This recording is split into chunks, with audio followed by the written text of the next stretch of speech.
agradecidos pela presença. Esse aqui é o segundo encontro do grupo literário. A gente tem como objetivo justamente fazer promoção cultural, em específico sobre literatura, cinema, conhecimentos em gerais. Da última vez, no último encontro, que foi no ano passado, a gente teve um encontro para falar sobre excesso civil e as crônicas de Nárnia. E essa vez, para diversificar um pouco, sair do campo de literatura, a gente resolveu tratar um pouco sobre cinema. Em todo caso, a gente convidou o Thiago aqui para falar sobre Lars von Trier. Ele conhece tudo ou quase tudo sobre o cineasta dinamarquês, vai ter muito para falar sobre esse diretor que é polêmico pra caramba. Tanto que o título da palestra é Lars von Trier e o cinema do incômodo. Enfim, eu vou passar a palavra aqui para o Thiago. Oi pessoal, boa tarde, obrigado pela presença de todo mundo nesse sábado à tarde de chuva. É meio honra do meu professor de história, Dominique Santos, a presença dele. Bem, a palestra sobre o Lars von Trier, falar um pouco, eu vou focar um pouco mais na questão, aliás, majoritariamente na questão filosófica, das discussões políticas e questão do niilismo, da indiferença, do abandono, etc., e menos na questão de fotografia, trilha sonora, né, e aspectos mais técnicos.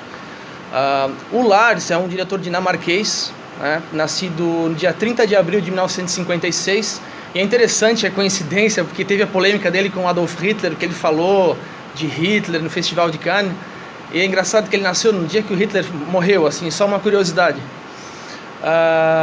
Bem, ele fez teoria de cinema na Universidade de Copenhague, né, e estudou cinema, na direção de cinema, na escola de cinema da mesma cidade onde ele nasceu. Então, desde criança, ele falar um pouquinho no início da vida, né, depois das obras. Desde criança ele sempre teve vontade de gravar, de fazer pequenos filmes. Ele usava uma câmera Super 8, é o nome, bem antiga, da mãe dele. É da minha... Eu não conheci, não conheço, até coloquei no Google para dar uma olhada, não conheço. E ele fez os filmes, aí começou a gravar naquela época. E quando ele entrou na universidade, alguns dados biográficos, não tem uma reunião ainda oficial, né, a última palavra, assim, mas alguns dados biográficos apontam ele como já um enfant terrible, né, uma criança terrível. Dá para ver que isso não contradiz a obra dele hoje, né? Porque ele continua sendo talvez agora um adulto terrível. Bem, aí ele tem uma questão interessante na biografia dele, que diz respeito às polêmicas, que aí tem uma questão pessoal, mas que acabam envolvendo a obra. Por exemplo, quando ele foi lançar um filme em 2011, ele fez declarações que foram entendidas como antissemitas, né? Falou que entendia Hitler e que entendia o homem Hitler. Isso deu maior mal-estar, né? Ele foi considerado persona non grata no Festival de Cannes, em 2011. Em 2013, ele, em Berlim, quando foi apresentar o Ninfomaníaca, ele apareceu lá para tirar as fotos e tal, então ele abriu a jaqueta e apareceu com uma camisa bem igual essa aqui. Numa entrevista que eu li no site britânico, Nova, ele inclusive disse que ficou assustado depois com a repercussão, porque foi ameaçado de ficar preso, né, em Marseille, na França, foi ameaçado de ser algemado e levar para a cadeia, ou de alguém cometer alguma atrocidade, algum assassinato ou uma agressão. E aí, inclusive, ele veio a público pedir desculpa pelo que ele tinha falado.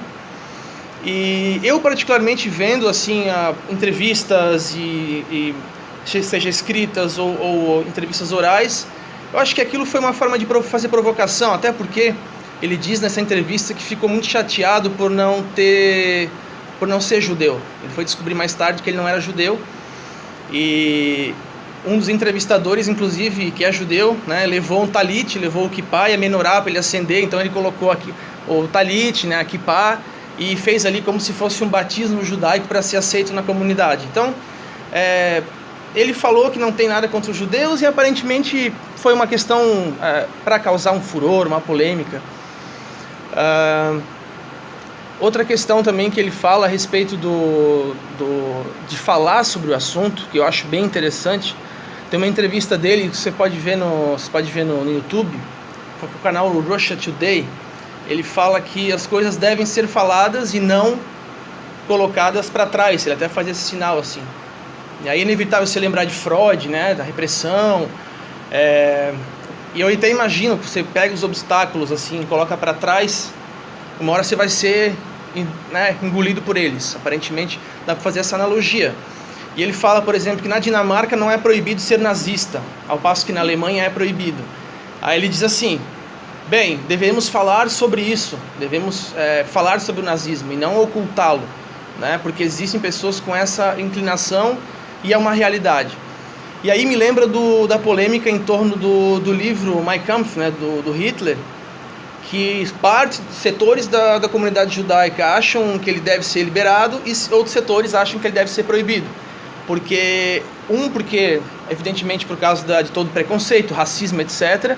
E o outro lado porque acha que deve ser colocado no mercado, deixar as pessoas lerem, discutirem para ver o que ele de fato está falando nesse livro.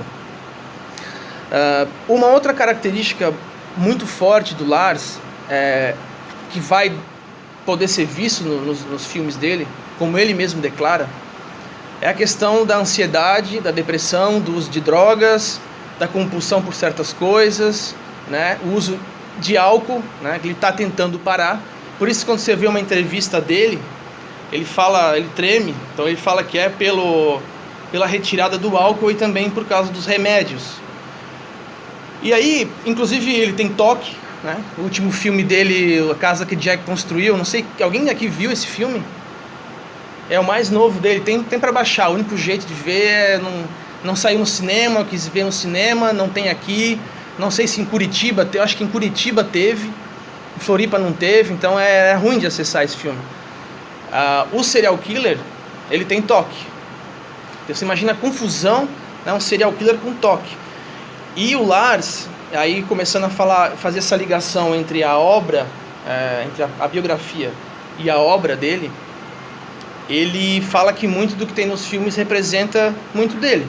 Por exemplo, a Melancolia, um filme de 2011, né, mostra duas personagens, a Claire e a Justine. A Justine é uma depressiva nihilista, grosso modo. A Claire é o contrário.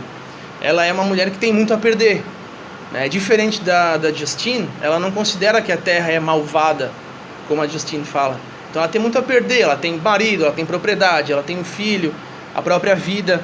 E ele mostra que essas duas podem ser tanto duas pessoas separadas, como uma única, ou talvez como ele próprio em alguns momentos. Então ele já falou várias vezes que muito da obra dele tem a ver com a sua própria personalidade. Alguns filmes que ele fez, não vou falar sobre todos, porque seria impossível. Ele fez o Europa, em 1991, que trata sobre o final da Segunda Guerra Mundial. É um filme bem sombrio, assim, não ainda com essas características dos novos, né? Mas fala sobre o final da guerra e sobre nazismo, ainda um nazismo reminiscente, aquele resquício de nazismo que permanece mesmo após a derrota da Alemanha. Ele vai fazer um filme sobre Medeia, né? A peça do tragediógrafo Eurípides, isso em 1988. Elementos de um Crime, 1984, que é um filme que ganhou a Palma de Ouro, se eu não me engano, por causa de fotografia e tal, porque é realmente um filme bem avermelhado, um negócio bem sombrio, assim, é estranho de ver assim, é incomum ver um filme assim. Aí em 1996 ele vai fazer um filme sobre, é um musical, o único musical dele, que é Dançando no Escuro.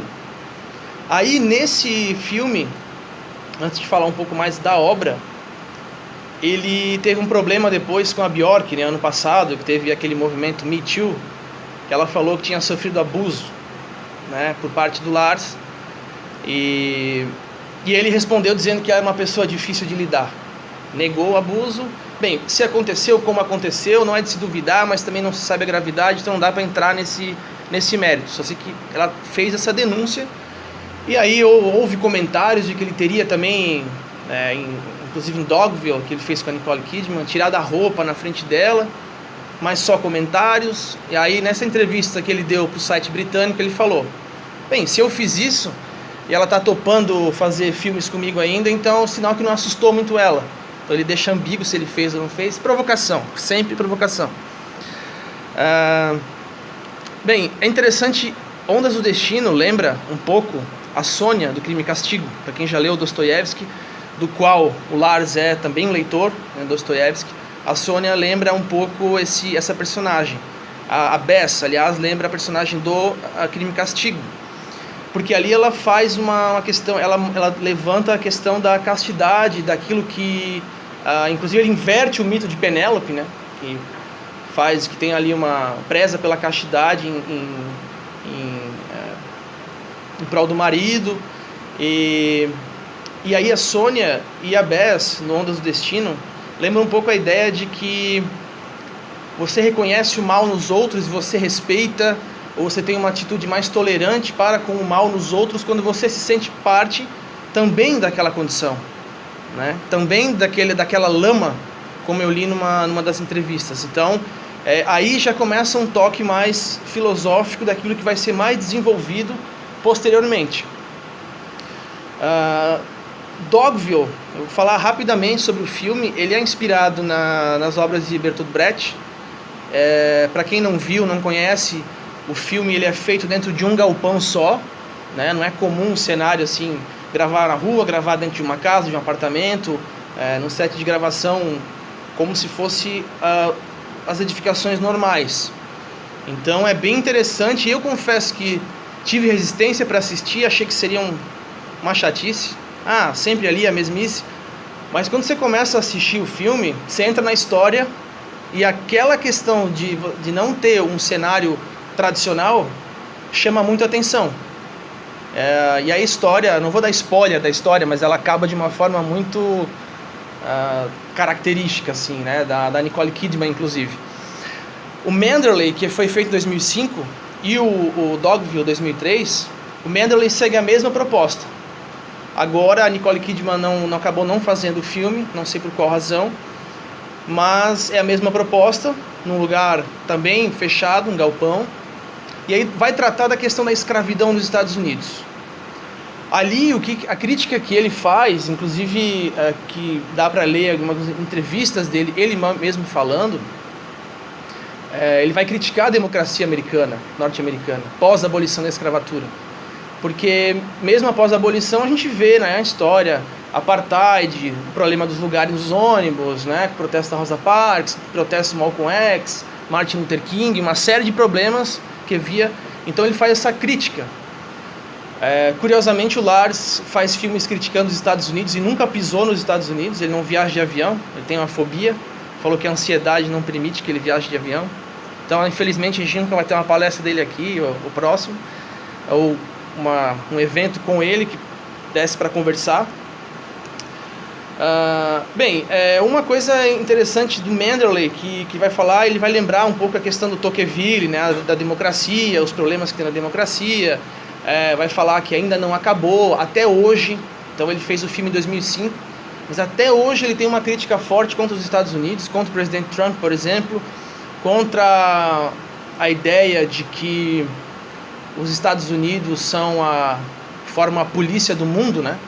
Essas intervenções internacionais, ele tem uma crítica forte sobre isso. Inclusive, ele vem de pais comunistas. Ele se considerou, numa entrevista que ele deu, ele se considerou assim, inclinado ao socialismo, embora ele também critique os autoritarismos por parte do socialismo e do comunismo. Então, ele não tem uma bandeira, né? Então, ele critica os Estados Unidos bastante. Inclusive no Dançando no Escuro ele critica, porque Dançando no Escuro é um filme que fala é com a Björk, e fala de uma imigrante tcheca, a Selma, e que ela vai para os Estados Unidos.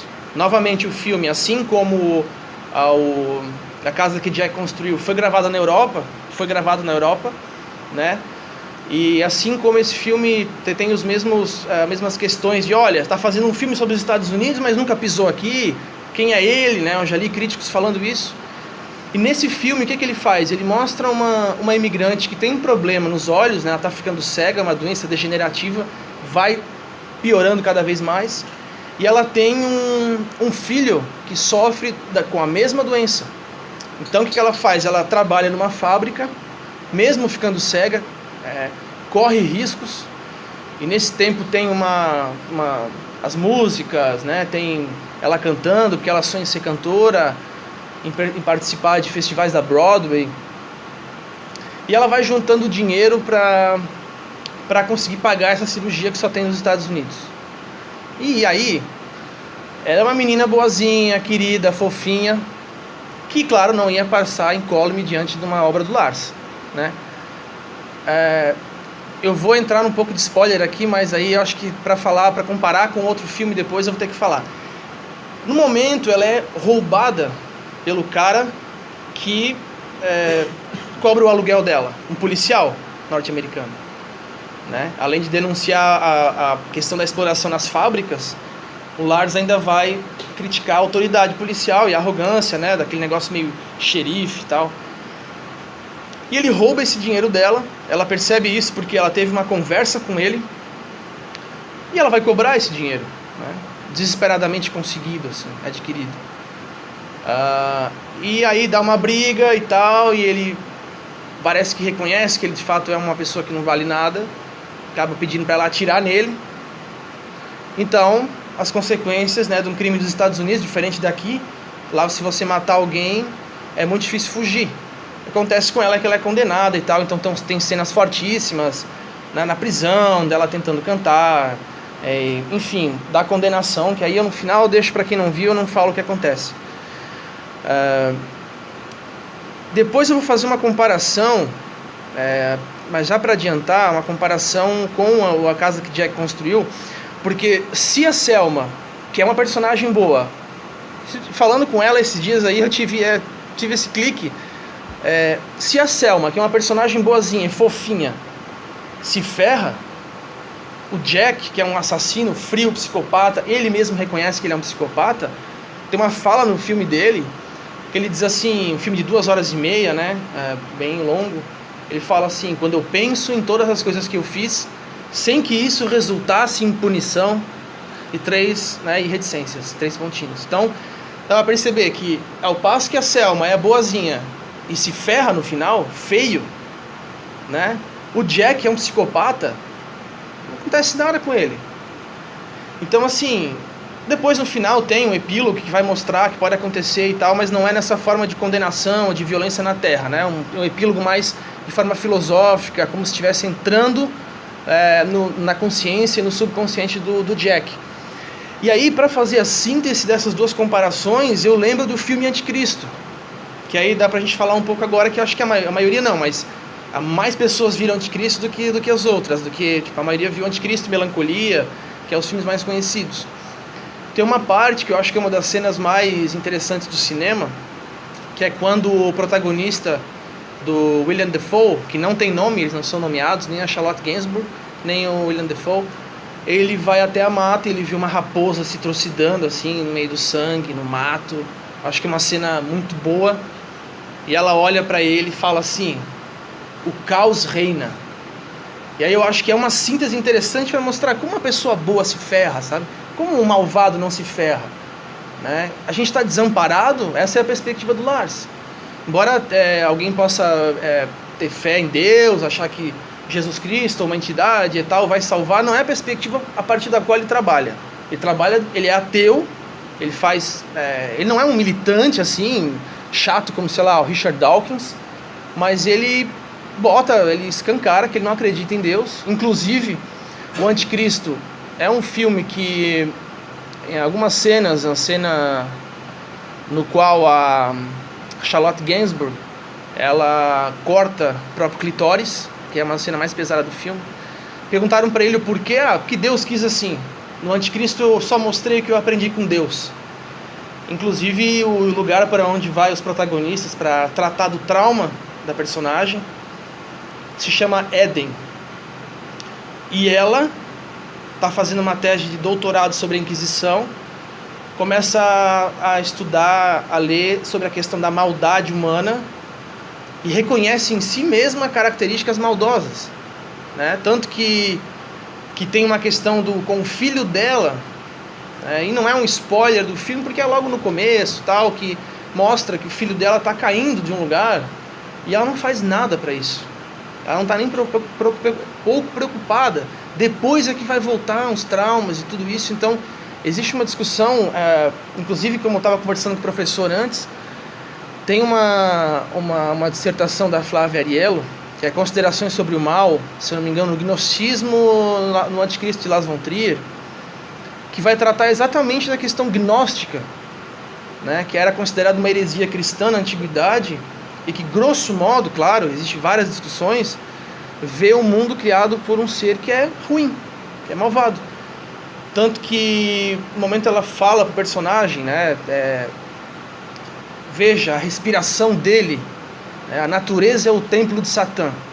Acho que é a frase que sintetiza assim, o que ela pensa do mundo, da maldade do mundo. E que aí a Flávia, né, Ariello, explorou nesse livro, né, foi uma dissertação de mestrado, que reconheceu alguns aspectos gnósticos no filme do Lars. Por exemplo, o gnosticismo tinha na antiguidade ali o Clemente de Alexandria como crítico, né? E aí o anticristo trata dessa questão, que se a natureza é má e nós somos parte da natureza, logo nós também somos maus. Nós não somos bonzinhos. E esse é o conflito que ela vive, né, dentro da sua protagonista. E aí, indo ao encontro do que é o tema assim, da fala, os Lars von Trier e o cinema do incômodo, eu penso que a gente pode pensar bem, se a natureza é má, a violência, a indiferença do mundo para com os sofrimentos humanos, bem, então isso também é o incômodo. Daí um primeiro tópico ligando com o título da palestra. Isso daí é um incômodo, né? O caos que a Raposa fala é um incômodo. Porque o ser humano não tem muita facilidade em lidar com a ideia de, por exemplo, como defendeu Freud no Futuro de uma Ilusão e o Mal-Estar na Civilização, que a gente é abandonado pela criação e que o bem-estar e que o conforto parece não ter sido uma coisa permitida pela criação. Ele, inclusive, fundamenta muito das ideias dele, Freud, no caso, em cima dessa questão do desamparo, muito forte nas obras do Lars. O Melancolia, outro filme de 2011, que é com a Kirsten Dunst e com a Claire, né, com a Charlotte Gainsbourg, que interpreta a Claire e ela Justine, não é um filme, né, sobre o fim do mundo. Eu já vi na internet algumas questões, filme sobre apocalipse, filme sobre o fim do mundo, faz as listas, né, nos sites de filme, mas não é um filme sobre o fim do mundo de forma clichê. Porque ali, mais interessante do que o planeta Melancolia, que vem até a Terra, e vai se chocar ou não com a Terra, é como cada uma das personagens vai lidar com esse fim. Então pensa assim, vocês, eu, se a gente recebesse uma notícia de que o fim do mundo estaria próximo, a gente se aproximaria mais da Claire ou da Justine? Tipo, seria assim, que se dane, deixa estourar mesmo, que isso aí não presta pra nada, ou dá um desespero, nossa, não vou conseguir viajar, tanto livro para escrever, e meu casamento, e meus filhos vão morrer. Então assim, são duas formas de lidar com o fim, né? E às vezes, como eu citei no começo, as duas questões podem estar colocadas na mesma pessoa. Então às vezes a pessoa pensa, quero morrer mesmo, eu vou me matar, acabar com tudo. Aí outro dia tá feliz com os amigos, não, gosto muito de vocês. Então é esse conflito muito forte, né? E é uma análise que eu fiz num artigo que eu vou publicar agora, que é Lars von Trier, o absurdo e melancolia, né? Uma leitura de Albert Camus da obra de Lars von Trier. O que eu encontrei ali, comparando aí, trazendo para a filosofia de novo, que dá para fazer uma leitura, tem um livro do Albert Camus, escrito em 1942, chamado O Mito de Sísifo, né, no qual ele trabalha a questão da morte, do fim, do niilismo, da falta de sentido.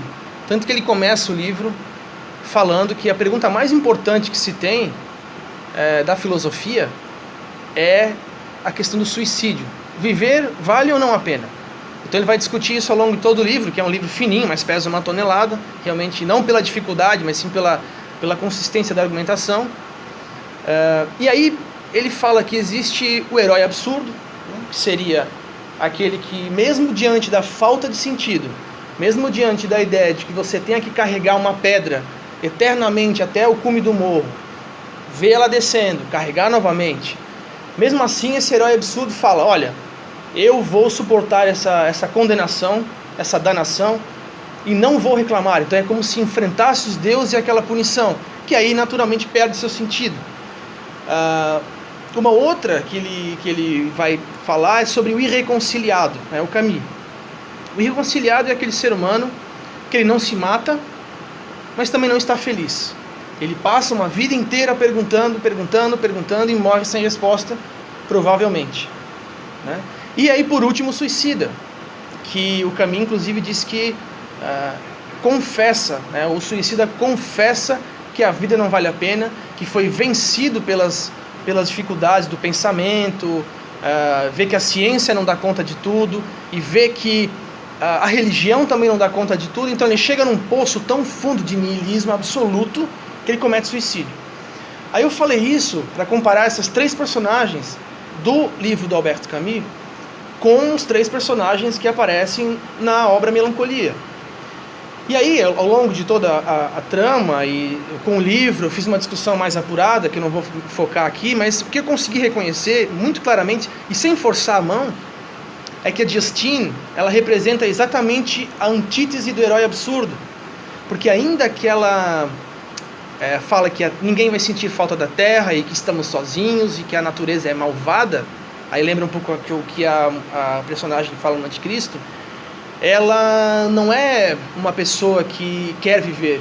Então, se a natureza é malvada, o herói absurdo do Camus, ele enfrenta. A Justine não.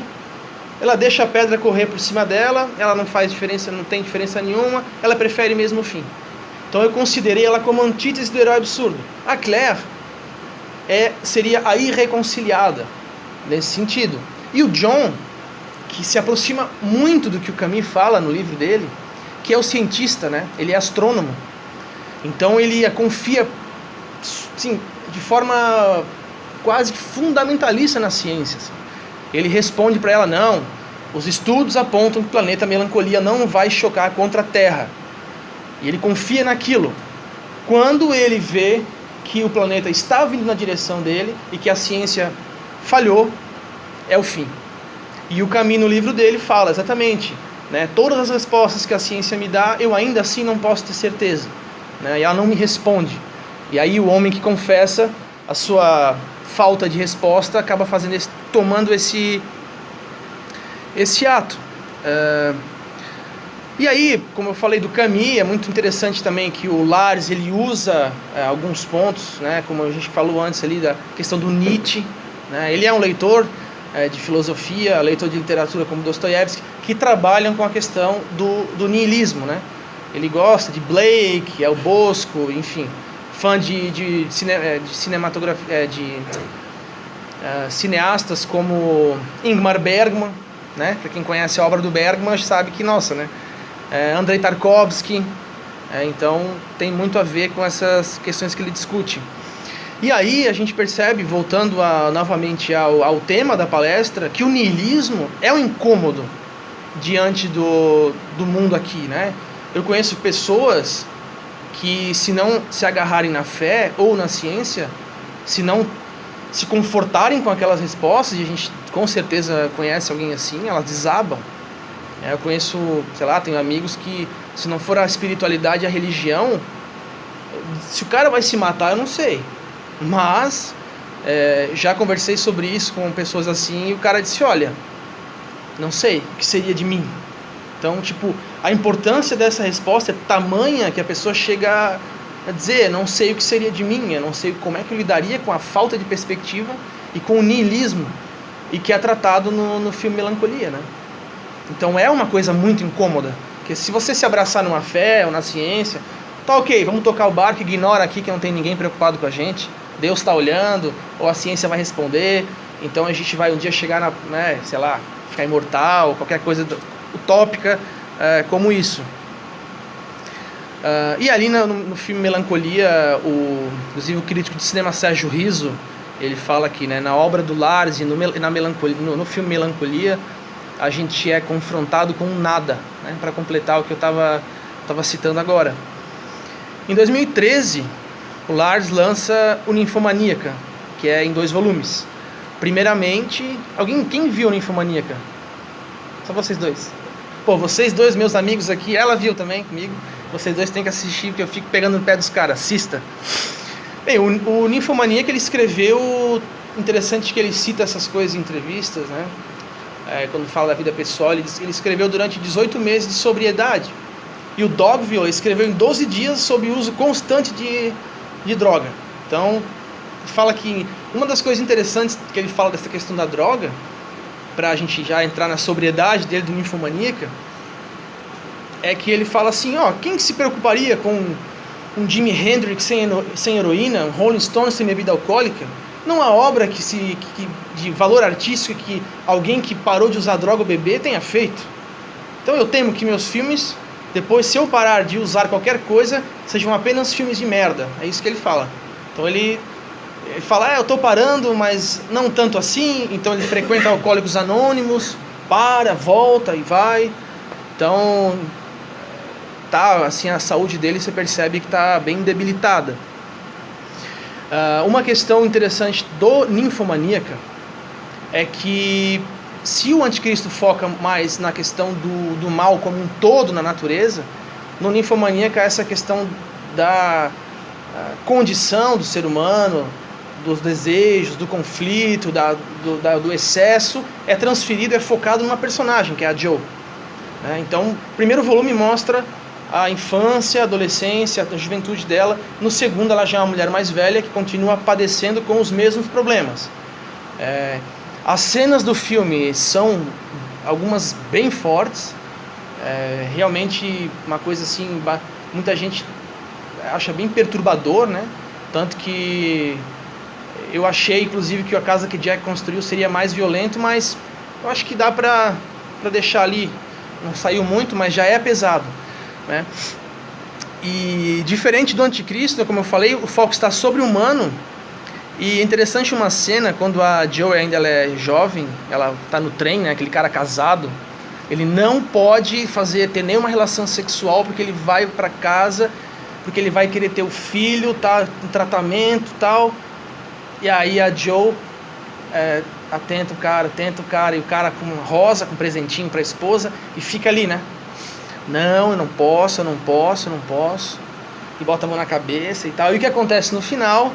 Essa é só uma cena de um filme que passa de 3 horas e pouco, então não é spoiler. O cara deixa ela fazer um sexo oral e tal, e acaba com tudo. Então, assim, o sexo aí no filme é destruidor, né? A Joe, ela diferentemente de uma autoridade colocando imposições, submetendo ela a diversas regras, tal, ela é uma prisioneira de si mesma. Não tem ninguém que obrigou ela a ser assim. Claro que dá para fazer uma análise, medicação, tudo isso a gente sabe, mas não tem autoridade externa. É ela mesma enfrentando a condição perturbadora que transforma ela num ser, diante de uma situação dessa, eu diria até monstruoso, né? Porque ela quer destruir, parece que tem uma tentação de quanto não pode, o ser humano enfim, né? O ser humano é assim, e muitas vezes o Nelson Rodrigues é um que fala muito sobre isso, e né, que a tentação ela vem para destruir. E aí uma outra questão que inclusive eu já falei uma vez aqui no Literatos TV, quando a gente gravou sobre a obra do Lars, diferente do que se pensa muitas vezes, eu acho isso, e que me incomoda, assim, a pessoa tem que, né? Eu vou ver o Ninfomaníaca porque tem putaria. Esse é o termo. Cara, se você quiser ver putaria, você tem outros meios. Internet, tá aí pra você ver o que você quiser. O Ninfomaníaca poderia ter sido sobre jogos, sobre álcool, sobre outras drogas. Sei lá, o Christiane F., história clássica da Christiane F., não é com sexo, é com heroína o problema. Então é uma condição que é dela, não tem nada a ver com cenas de putaria, porque não é feito para excitação, né? É feito para, de certa forma, mostrar a destruição que aquilo leva. É família sendo destruída, né, com uma turma aparecendo com o esposo, levando os filhos, então na casa da amante, que era a Joe, então é diferente disso. E ali eu acho que uma das coisas interessantes também no Ninfomaníaca é que o Lars mostra o excesso, e aí se aproxima um pouco do que Nelson Rodrigues falava, do excesso de sexo, né, causa tolerância. Você começa a avançar, avança os fetiches, avança a loucura, isso está claro no filme do Ninfomaníaca.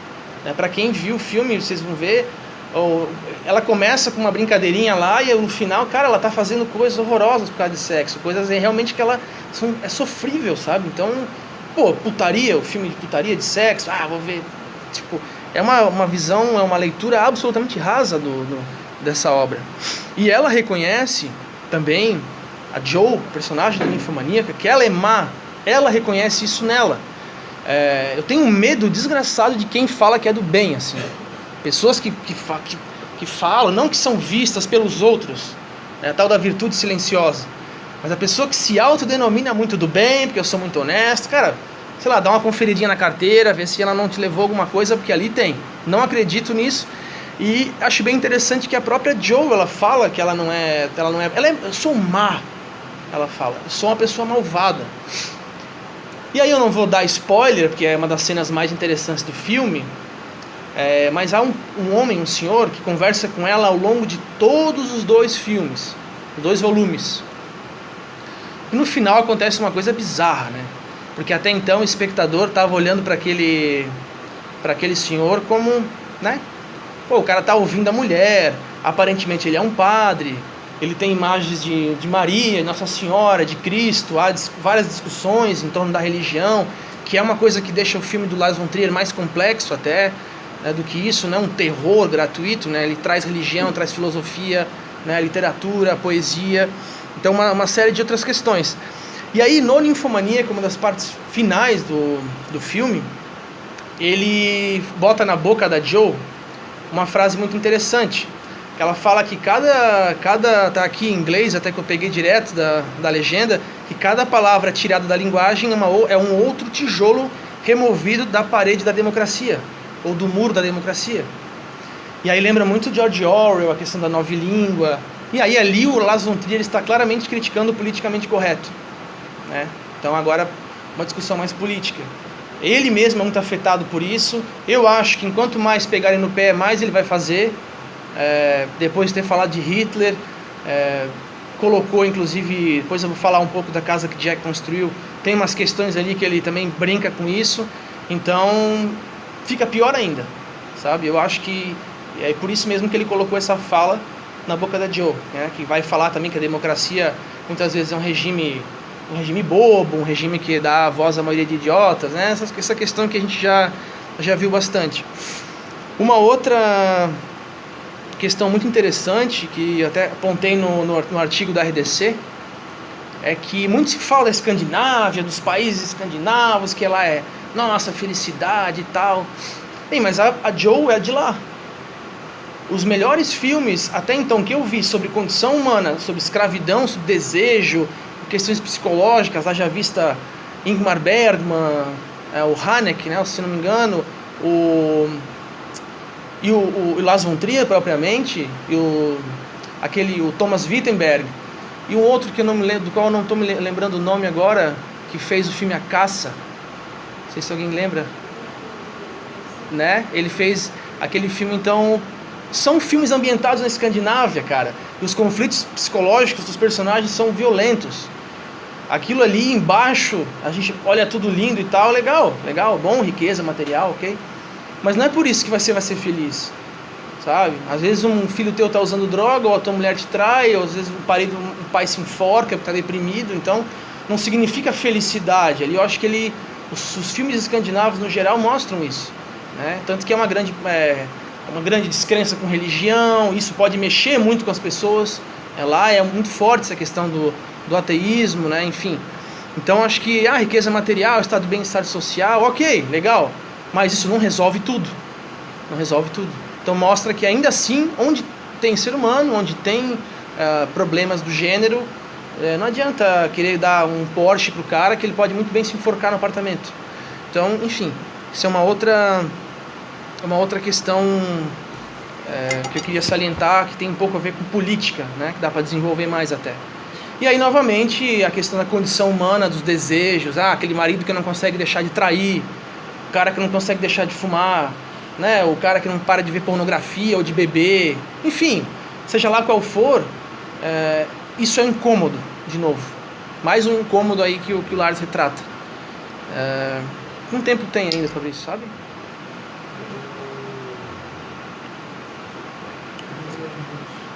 Tá. Então tem mais 15 minutos por aí. Aí eu vou, para não... Daria para falar muita coisa, eu tô tentando dar um resumão assim de várias perspectivas sobre a obra dele. E agora a Casa que Jack Construiu, que ninguém assistiu ainda, eu aconselho. Eu vi 2 vezes para conseguir ver melhor assim o que ele discutia. Vai na mesma pegada ali do Melancolia, do Anticristo para frente. A forma de corte, eu não entendo nada de técnica de cinema, então... mas assim, a mesma questão de fazer analogias, de trazer outras fotos, de trazer inclusive um narrador, como foi o filme Ninfomaníaca. Tem um cara que narra, grosso modo, que conversa com o Jack, que dá para entender como se fosse a consciência dele. E quem interpreta essa consciência é o o Virgílio. O Lars faz uma menção clara à obra do Dante, né? Mesmo porque em alguns momentos vai aparecer o Jack com a capa vermelha, né? A roupa lá que a gente costuma ver o Dante, né? A imagem do Dante. E ele vai ao longo do filme como se conduzindo o Jack ao inferno. Então tem um epílogo chamado Catabases, que é a parte mais maluca do filme, mais difícil de compreender, mas muito bonita, assim, realmente chama muito a atenção. Infelizmente Bruno Ganz morreu hoje, né? Faleceu hoje. O cara que faz o Verge, que faz o Virgílio, baita autor. Inclusive interessante salientar que o Bruno Ganz, alguns comentaristas de cinema entenderam que o Lars colocou no filme para fazer uma provocação, porque o Bruno Ganz interpretou Hitler na queda, os últimos momentos de Hitler, e que interpretou o Hitler de uma forma, olha, a meu ver, leigo, eu acho que foi perfeito, não consigo ver problema ali. Eu acho que realmente ele incorporou o Hitler, ficou igual, o Hitler na velhice. Então, essa questão do nazismo aí, eu acho que colocou o Bruno Ganz lá para fazer uma... Inclusive dentro do filme também aparece os arquitetos do nazismo, que falaram sobre ruínas e a beleza das ruínas. Albert Speer, que era um arquiteto do Reich, e que aparece o Speer ao lado do Hitler, várias cenas da guerra, várias cenas deles construindo. Então é um alfinetado de novo por causa do negócio do nazismo, fica bem claro. Na Casa que Jack Construiu, diferentemente do que se fala, o Lars responde de uma outra maneira com relação à exibição de alguns trechos das suas próprias obras. Trecho do Ninfomaníaco, do Anticristo, do Melancolia. Ele falou que é mais barato do que colocar um Kubrick, né, do que colocar um outro diretor de cinema no próprio filme. Então, temos direitos sobre os meus, vou colocar os meus mesmo. Mas ele queria mostrar alguns filmes que retratam aquilo que o Jack conversa, né, com o Virgílio, o Verge, no caso. Ali é interessante ver que o Jack tem uma concepção de arte destruidora, como a destruição como uma forma de arte. E o Virgílio, Verge, tem como concepção o amor. Então fica aquele negócio entre o que é arte, é o amor, é o ódio, é os dois. Qual é o limite? Se é os dois, qual é o limite do ódio? Qual é o limite da destruição? Isso fica muito claro, porque ele entende os assassinatos que ele comete como obras de arte. Inclusive o nome dele é Mr. Sophistication, né? O Senhor Sofisticação. Ele manda pro jornal as fotos dos cadáveres e tal, em posições bizarras. E então fica nessa discussão, a arte é o quê? E aí é interessante pensar que essa discussão do Jack como psicopata, serial killer, sobre a própria forma de arte que ele tem, leva em conta aquilo que o Lars faz, que é o cinema dele. Né? Qual é o limite para a violência? Qual é o limite para as questões politicamente incorretas? Né? No Festival de Cannes, quando foi apresentado a Casa que Jack Construiu, cerca de 100 pessoas abandonaram a primeira sessão. Eu acho que isso foi um baita marketing para o Lars, deixar uma ambulância no lado de fora. Eu acho que isso foi um marketing. Nossa, quanta violência, a galera saiu enjoada, porque tem cena de mutilação de animal, de matando criança e tal. Eu acho que nem foi tão pesado assim como falaram. Mas aí, marketing, né? Violência da marketing. Quem não viu o Anticristo, que eu falei que a mulher corta o clitóris, tá maluco para ver essa cena. Ou sei lá, o caso da 13 Reasons Why, lá dos 13 porquês, a série, tava todo mundo querendo ver a menina se matando, cara. Ninguém queria ver fita e tal. Não, eu quero ver ela na banheira, como é que ela se corta. Que a gente tem um lado destruidor da violência. E ele traz aqui, tem o cordeiro e o tigre. E aí ele mostra que é preciso os dois. Não existe uma beleza, uma harmonia. Ao contrário, talvez a harmonia é uma questão filosófica levantada. Talvez a harmonia esteja no caos. A única forma de entender o mundo é entendê-lo como caótico. É uma perspectiva. No jogo de quebra-cabeça, por exemplo, se a gente entender o mundo como um quebra-cabeça, você tem todas as peças. Aí tem a maldade, tem a filantropia, tem a amizade, tem o amor, tem a traição, tem tudo, tem o suicídio. Mas o quebra-cabeça sem uma dessas peças não fica pronto. Às vezes é essa a perspectiva que se entende na obra dele também. Não há como escapar, o mundo é isso, e essas ideias utópicas de harmonia, de paz universal, aquele negócio teleológico de vamos chegar a uma paz e tal, é a utopia. Então acho que é uma das coisas que ele discute. Uma outra que o próprio Verge vai falar que a arte não deve perder a ligação com a vida, né? Então o Jack só pensa no assassinato, na violência, na tortura psicológica, né? Inclusive é interessante que ele mostra os incidentes dele matando mulheres, e é um problema que o Lars tem também. Uma vez na Universidade de Copenhague, numa entrevista, perguntaram para ele porque ele trabalhava com mulheres, ele falou, é mais fácil trabalhar com elas, os homens querem estar no controle. Eu já sabia que ia dar polêmica. Então assim, e aí agora ele tem mais outro lado, ele fala que o movimento Me Too, por exemplo, das denúncias de abuso, é um movimento que deve ser fomentado, que tem que denunciar abuso mesmo, tá errado abusar das pessoas e tal, e que as mulheres na obra dele são também pessoas boas, nem sempre são pessoas ruins, como a Bess, por exemplo, da Onda do Destino, né? E teve o protagonista homem lá no Elementos de um Crime, de 1984, e depois ele vai ter agora com o Jack, né, no casa que Jack construiu. Então é uma questão de mulher, assim, é uma polêmica que dá na obra dele também. Uma outra coisa muito, muito interessante de ver na obra ali, tentar entender, pelo menos como eu compreendo, como algumas pessoas que falaram sobre o filme compreendem, é que vocês vão chegar no momento que vocês vão ver o filme e tem um freezer, um lugar que ele não consegue abrir. Eu não vou dizer o que tem lá dentro e tal, mas... E o Virgílio, no caso, dá para se entender como a consciência dele. Quando ele entra naquele freezer, né? Tem duas partes do freezer. Uma eu posso falar o que tem, na outra não vale a pena porque seria spoiler, né? Mas uma parte que ele não consegue abrir. Na parte do freezer onde ele coloca os corpos, ali já dá para se entender como se ele estivesse entrando na consciência dele. Em alguns momentos, discutindo com o Verge, aparentemente ele vai ter alguma recaída, de que ele vai se arrepender, mas ao mesmo tempo ele segura aquilo, então é um conflito. É uma questão bem conflitante ali. E ele tenta construir diversas casas ao longo do filme, aí depois vocês vão ver qual é a única casa que ele conseguiu construir, o que ele conseguiu fazer depois de tudo aquilo, diferente ele é um arquiteto, ele é um engenheiro, mas queria ser arquiteto.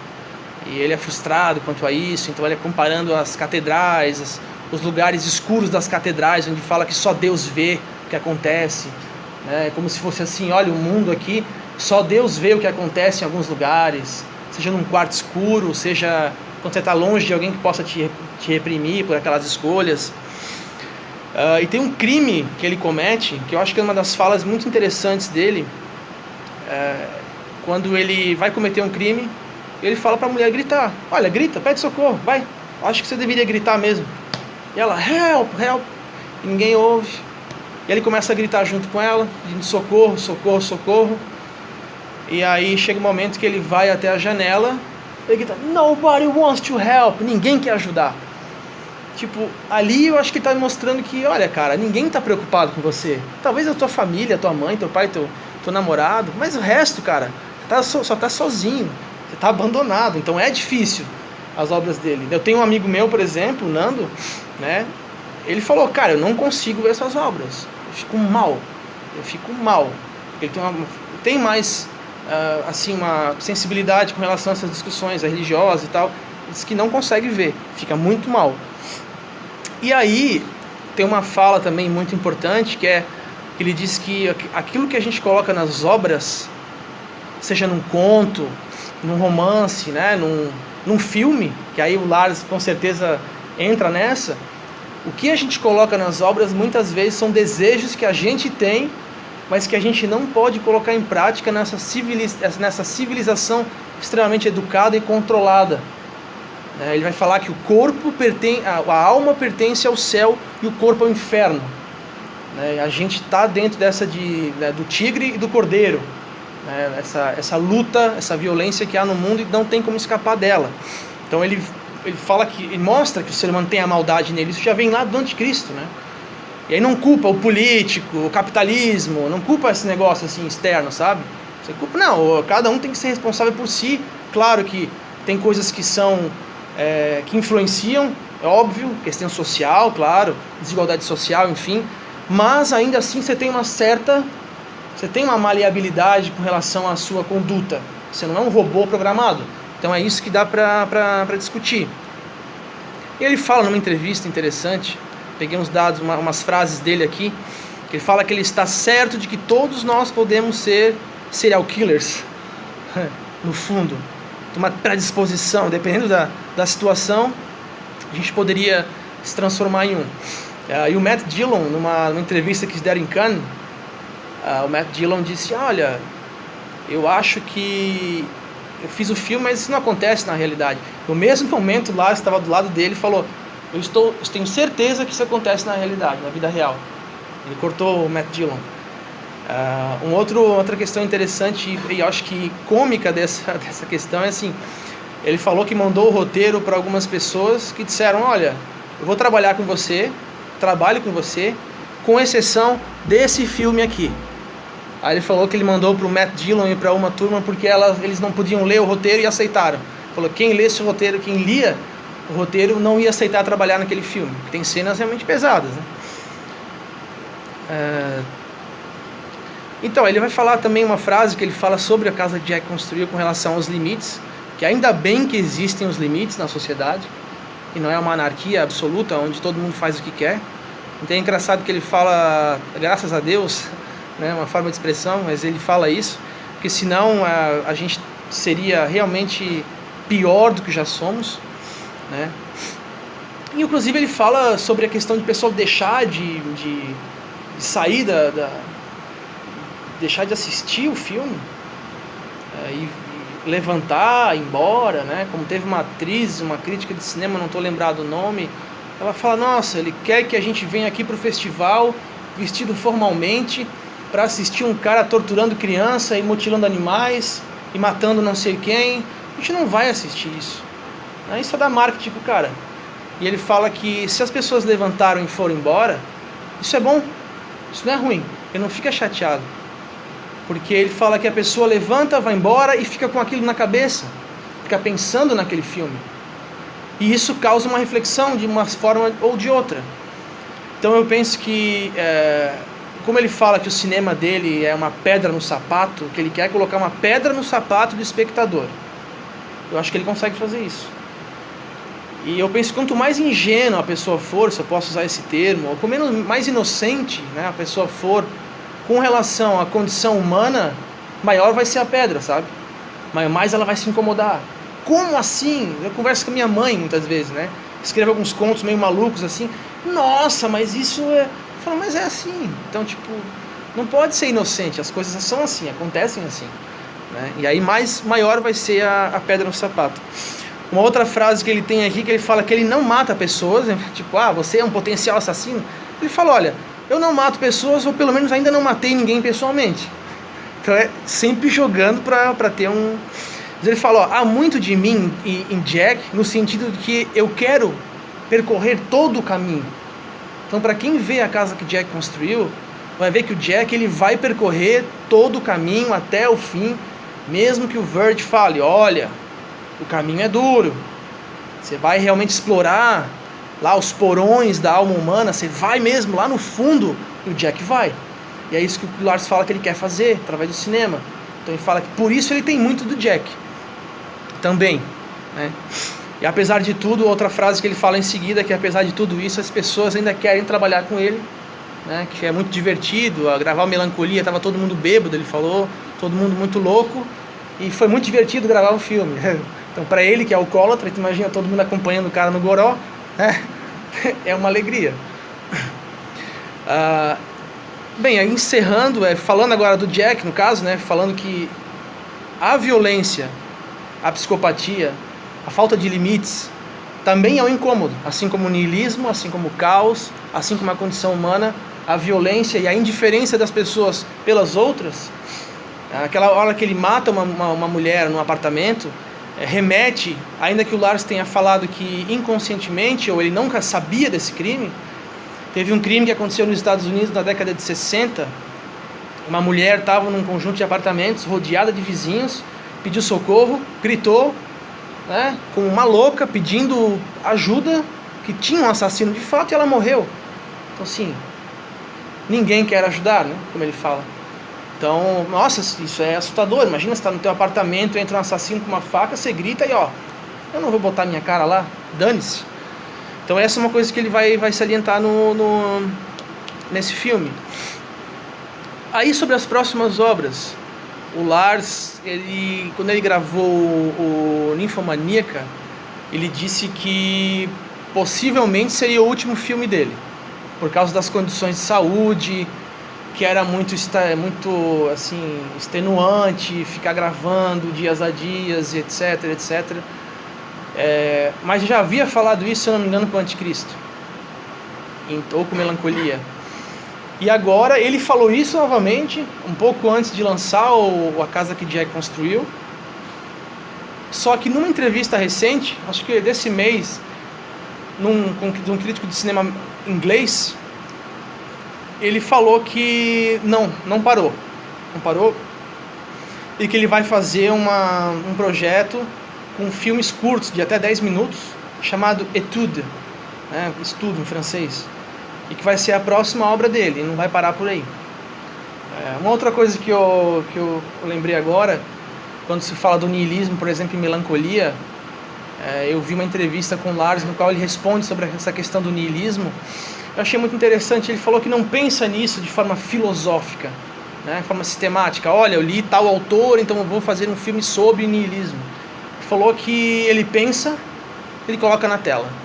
Tanto que ele disse que é um cineasta que pensa que nós devemos colocar na tela tudo aquilo que nós queremos ou desejamos. Até que ponto ele faz isso mesmo? Não sei. Mas o fato é que os filmes dele têm muitas cenas bem chocantes, assim. Ninfomaníaca, em Anticristo, principalmente, Casa que Jack Construiu, são os filmes que têm mais violência gráfica, assim, né? Onde você se depara com, às vezes, um cadáver de uma criança, foi que ele matou, né, o Jack, o psicopata.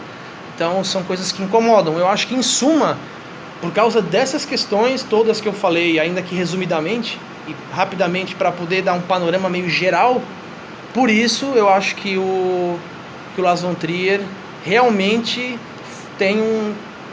é autor, né, e faz um cinema do incômodo.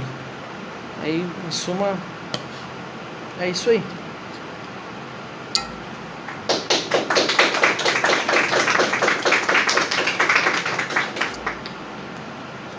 Diga, Fabrício, que eu sei que tu quer conversar e falar de alguma coisa do filme. Alguém tem uma pergunta para fazer para o Thiago?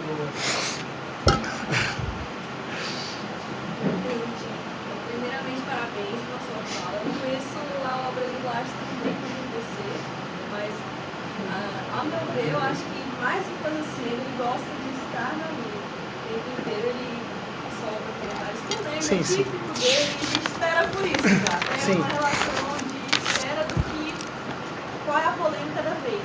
Mas, para além das entrevistas dele, pensando racionalmente como ele escolhe os personagens, os filmes que ele faz, eu queria saber de você, a sua opinião em relação à relação dele com as personagens femininas, ainda pegando a questão da relação das mulheres e tal, mas pensando racionalmente, para além das entrevistas, algumas pessoas podem fazer uma leitura de que ele trata as personagens femininas como loucas, desequilibradas, que se mutilam, que não estão nem aí, para as crianças, uma relação doentia doentia, difícil, pesada, Sim. e sempre voltando para a loucura das mulheres, reforçando esse papel de que elas perdem a noção, coisas assim. É uma leitura possível, por exemplo, muita gente fazendo.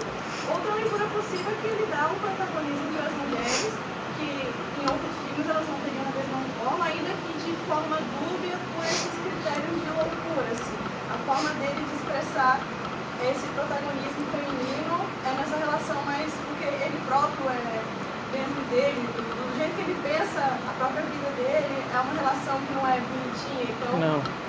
podemos pensar por essa forma também. Eu queria saber de você como que você vê essa questão. O que você falou aí, inclusive eu até anotei aqui, é um ponto importante. Nessa última entrevista que ele deu, quando você falou da questão de ele estar na mídia e fazer declarações polêmicas, ele fala, eu sou arrogante. E eu não me louvo, não me glorifico por isso. Mas eu tenho um problema meu, eu sou egocêntrico. Então ele fala isso, né? Inclusive alguma crítica de algumas pessoas dizem que ele é autoritário quando ele vai gravar e tal. Com relação às mulheres, isso que você falou, inclusive ele fala também, que é o protagonismo que ele dá para as mulheres nos filmes dele. Por exemplo, ele trabalhou com um protagonista, né, um personagem principal no Elementos de um Crime, em 1984. Em Medea, 88, já é mulher, né? A Medea já é muito superior ao papel do Jazão. Em Ninfomaníaca, né, Joe, né, no Anticristo Novo, a Charlotte Gainsbourg com uma mulher. E Melancolia, duas mulheres, né? O Kiefer Sutherland, ele fica, né? O que faz o John, né? O nome dele, ele fica ali meio marginal, assim. E o que eu acho interessante nos filmes é que ao mesmo tempo que ele coloca a Justine como uma mulher que não tá nem aí pro mundo, eu acho que, claro que tem mulheres como a Jo Ninfomania, que ela é uma mulher bem perturbada, né, sexualmente descontrolada, mas a Justine eu acho que ela representa uma mulher muito forte, porque no momento você viu Melancolia? No final lá, quando ela vai, ela é a única que consegue dar suporte pro sobrinho, né, o sobrinho vai morrer, sim, vai chocar ou não vai chocar o planeta contra o mundo, ela vai e ela tá brincando, né, com o sobrinho. Então é uma personagem, por um lado, ela é nihilista, depressiva, assim como o Lars. Ele fala, de certa forma, bate essas crises nele. E ao mesmo tempo é uma personagem muito forte, né? Então é uma questão ambígua mesmo. Ele é acusado, né, de ser misógino, machista, etc, etc. Mas aí tem essa questão do outro lado. Ao mesmo tempo, se ele faz todos os personagens dele homens, né? O Jack é homem, aí vem o ninfomaníaco, sei lá, um cara, como no filme Shame, no caso, que é um cara também com compulsão por sexo, sei lá. Aí talvez falariam que o cara só trabalha com homem, protagonismo no homem. Como ele coloca a mulher, aí tem essa crítica ali, então fica sempre esse conflito. Eu acho que a questão do Lars nunca é muito bem resolvida, né? Eu acho que isso é o legal, porque não é bem resolvido mesmo, não é, não sei, eu acho que é ambíguo mesmo, sabe? Agora, o que ele pensa das mulheres, inclusive tem uma fala importante lembrar, tem uma fala na casa que Jack construiu, que se liga a uma entrevista dele, uma fala do personagem que o Vert pergunta pra ele, por que as mulheres que você mata, Jack, são sempre tão estúpidas, né? Aí ele fala, não, é porque elas são mais fáceis, mais vulneráveis para eu matar. Com certeza que isso na violência da questão física. Mas o Lars dando entrevistas sobre o filme, isso é o personagem, né? E aí dá pra dizer, às vezes ele quer falar através do personagem. Aí pode ser. Mas na entrevista dele, ele fala, o estúpido na história é o Jack, não são as mulheres. O estúpido é ele, o assassino é ele, o egocêntrico, narcisista é ele. Não é só as mulheres são vítimas de uma violência que ele perpetra. Então, aí fica de novo mais uma questão ambígua, sabe? Não sei se eu te respondi, mas é que é ambíguo, acho que... Não é porque eu acho que não tem resposta. Não tem uma resposta fechada, sabe?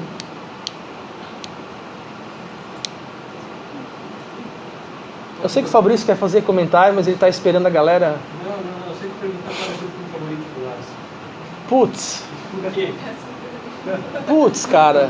Não tem muito que se destaca. Cara, eu confesso que eu prefiro a última, sei lá, o Lars após 2006, sei lá, 2009, assim, a partir do Anticristo, sabe? Prefiro esses filmes dele. Mas, porra, acho que a pegada filosófica que me agrada muito, ela tá muito mais presente no Anticristo e Melancolia. Na Joe ali, no Ninfomaníaca, ela não é uma pegada tão filosófica, é mais um negócio bruto, do carnal, do desespero humano e tal.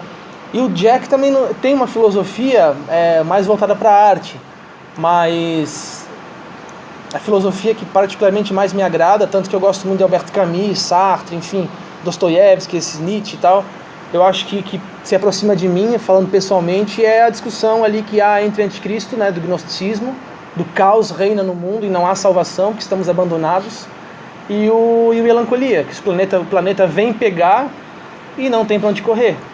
Eu acho que é o que mais, sei lá, me agrada, filosoficamente falando, assim. E o teu? Assisti um até agora, né? Você assistiu qual? Só Melancolia. Melancolia. Diga, Guilherme. Só assistiu. Bom, primeiramente, parabéns, né, pela Valeu. fala, né?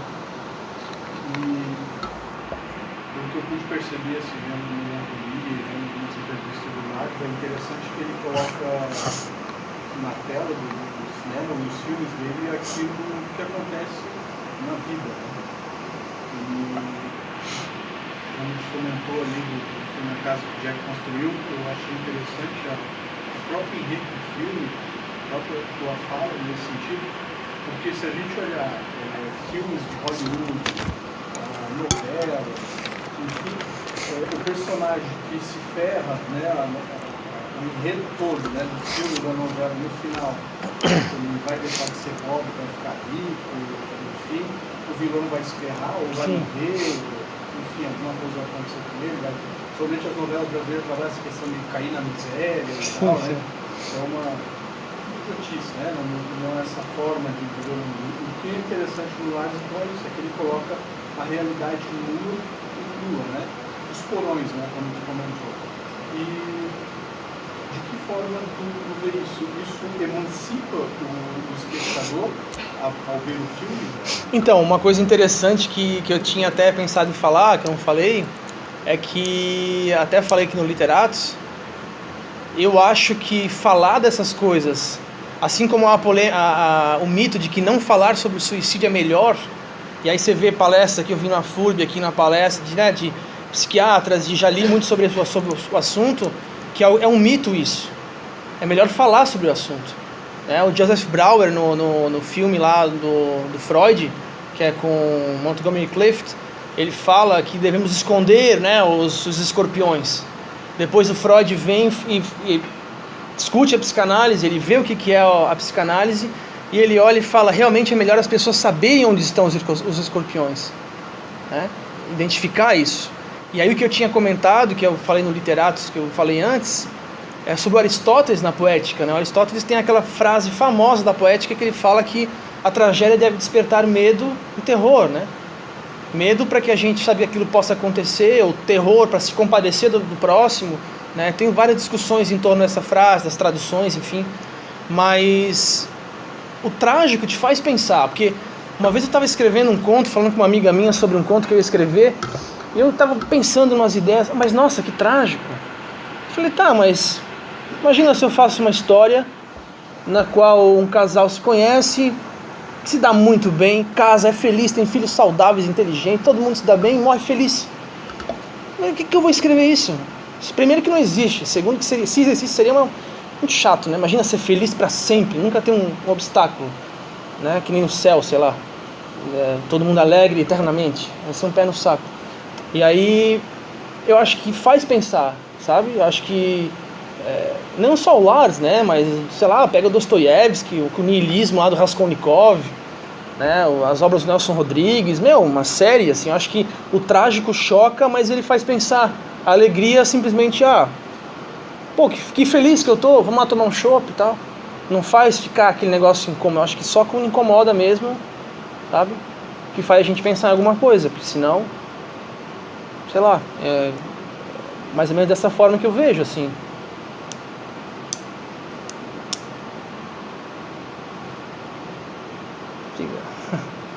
Alguém tem mais alguma coisa para fazer? Comentário, crítica? Porque, assim, eu não sou especialista na obra do Lars, estou longe disso. Nossa. Mas até porque ele falou ali, ou sabe tudo ou quase tudo. Nossa, tem muita coisa para aprender. Inclusive é um cara que com certeza vai ser biografado quando morrer, né? De uma forma bem...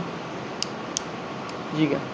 Em primeiro lugar, parabéns, né, pela palestra, pela intervenção.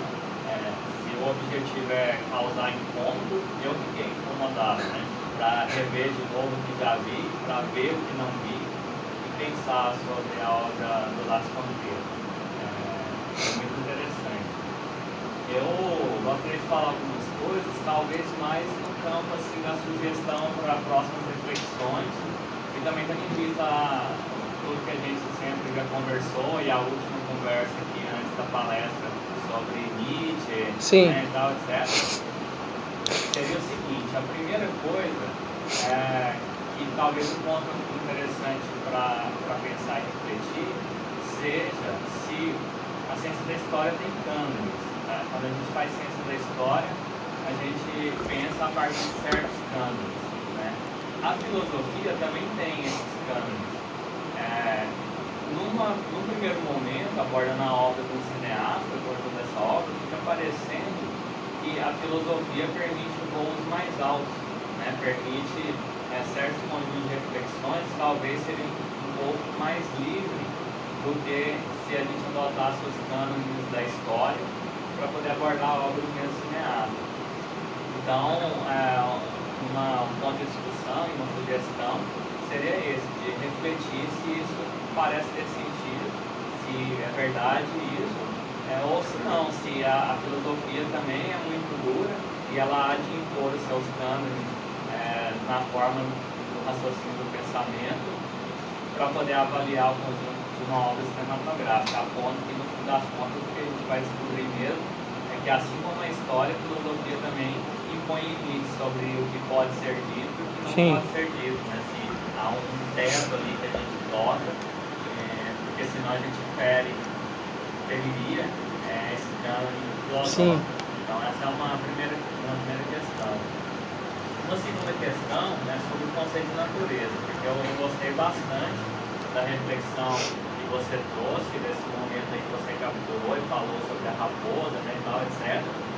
Só que me incomodou um pouco essa noção da natureza quase como tocando o mal, né? Porque me parece que se a gente acredita muito no Lars e vê as entrevistas, parece mesmo que tem esse lado que a gente pensaria a partir do binarismo, do bem e do mal, só que tem hora que parece um pouco que ele também é consciente, por exemplo, das reflexões que a gente conhece na biologia desde a obra de Charles Darwin.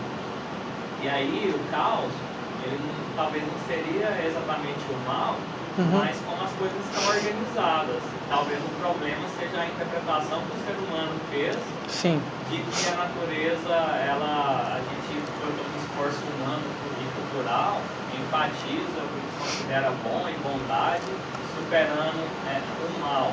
Mas talvez o caos seja apenas uma desorganização para a vista humana, né, como a gente percebe, mas a natureza está lá, vivendo processos e caminhando há milhões de anos, né, desenvolvendo ali as suas mudanças e permanências. Talvez o ser humano é que falhe, né, em captar essas coisas. Então, seria um ponto de reflexão também. E aí, por fim, para não falar muito, para não ficar dando mais papo que palestrante, a questão das mulheres, né, eu assumo aqui tudo que a Jéssica já apontou e acrescento o seguinte: se na hora de avaliar essa questão, também a gente não falha se a gente pegar só as entrevistas do Lars e o que uma crítica de cinema, num certo momento mais próximo, apontou e deixa de lado os lugares de fala, por exemplo. Né? A cada ponto desse, por exemplo, se a mulher, na obra do Lars, as mulheres elas são apontadas com esses problemas psicológicos, se isso é bom ou não, etc. A gente também não deveria tentar encontrar críticas cinematográficas especializadas porém escrita e produzida por mulheres, Uhum. né, para a gente valorizar também o lugar de fala e ver como mulheres analisaram as mulheres do lar. Sim. Então, seriam esses 3 pontos aí para refletir. Começando pelo último, eu já li artigos de mulheres, não me recordo qual o nome, mas artigos de mulheres apontando de fato que ele coloca a mulher numa posição, que ele tem uma posição detratora com relação à mulher. A crítica é bem clara nesse sentido. Essa questão de ele dar protagonismo ou não foi indiferente àquele posicionamento. Então, elas falam, não, de fato, o Lars von Trier trabalha com uma perspectiva misógina e ponto. Então, a conclusão daquelas discussões feitas por aquelas mulheres que eu li, não foi muita coisa, mas 1 ou 2 textos assim, que foram de mulheres. Você que falou, agora eu lembrei.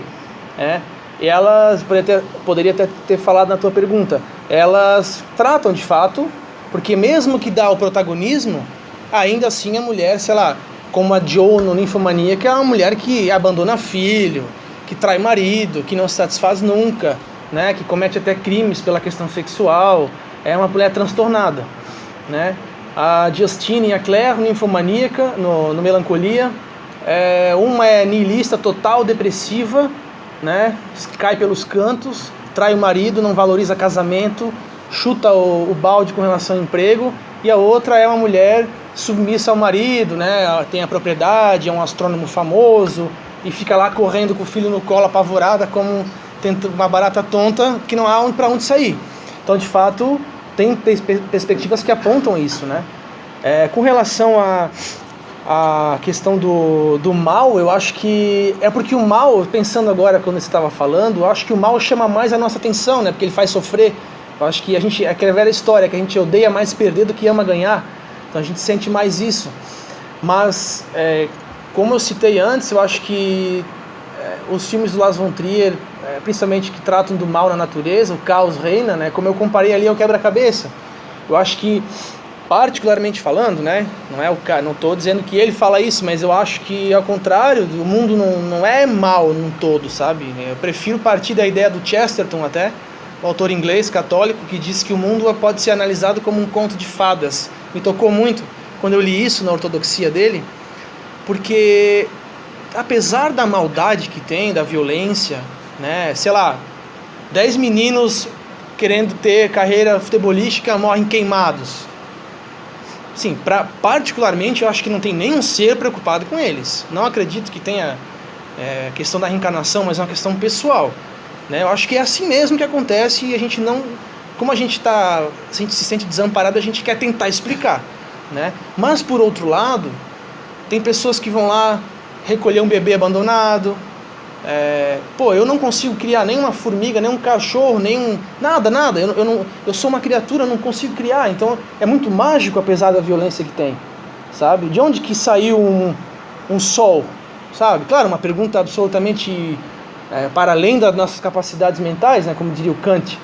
Mas, cara, então assim, não é só coisa ruim, mas eu acho que o ruim toca mais. Até o Santo Agostinho, nas Confissões, ele fala, né, que quando alguém via um corpo dilacerado, seja por um acidente ou por uma violência, todos correm na direção do corpo para ver aquele corpo trucidado, ainda que depois fiquem pensando naquilo. Então acho que o mal, ele chama muita atenção, sabe? Acho que o pessoal prefere, haja vista os programas de televisão, né? Da Atena, e esse negócio de, olha, a polícia matou, veja, a internet e tal. Então eu acho que o mal chama mais atenção, porque a gente tem medo, né, dele.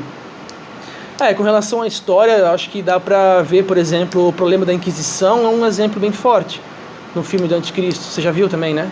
Anticristo, que ela fazendo uma tese de doutorado sobre a Inquisição, né? E ali, inclusive, é importante aí levantar a questão da mulher também, porque ali o Lars, a meu ver, e também depois quando eu vi uma entrevista dele falando sobre isso, aquilo ali é uma denúncia de como as mulheres foram vistas como bruxas, como pecado, desde o mito, né, chama assim, de Adão e Eva, quem ferrou tudo lá, quem foi fraca, quem persuadiu o cara a fazer porcaria foi a Eva. Então ele critica isso ali, né? Só que aí tem uma outra discussão no Anticristo que ele vai, e aí a protagonista, que não é nomeada, ela faz uma tese mostrando como as mulheres eram vistas como bruxas, né?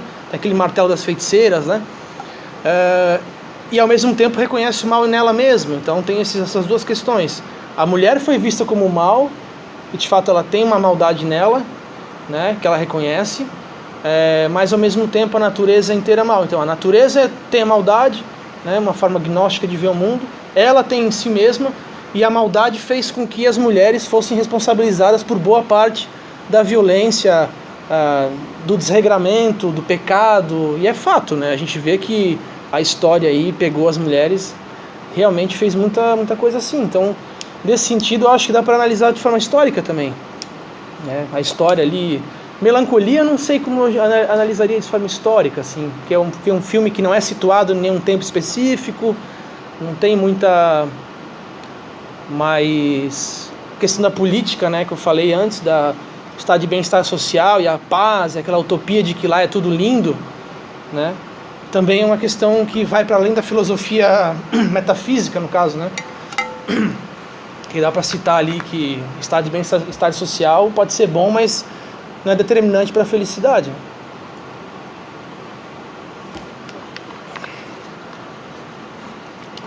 E aí, ninguém quer... Acho que vamos encerrar, né? Por causa do tempo. Tem que ver com o nosso organizador lá da tarde. Para encerrar, Fabrício. Não tem mais nenhuma pergunta para me colocar na sinuca? Não. Acho que a gente pode encerrar e o pessoal pode beber um café, um pedaço de bolo. E, enfim, tem um cafezinho, o pessoal agora pode bater um papo, conversar um pouco mais com o Thiago de maneira informal e bater umas palmas. Valeu.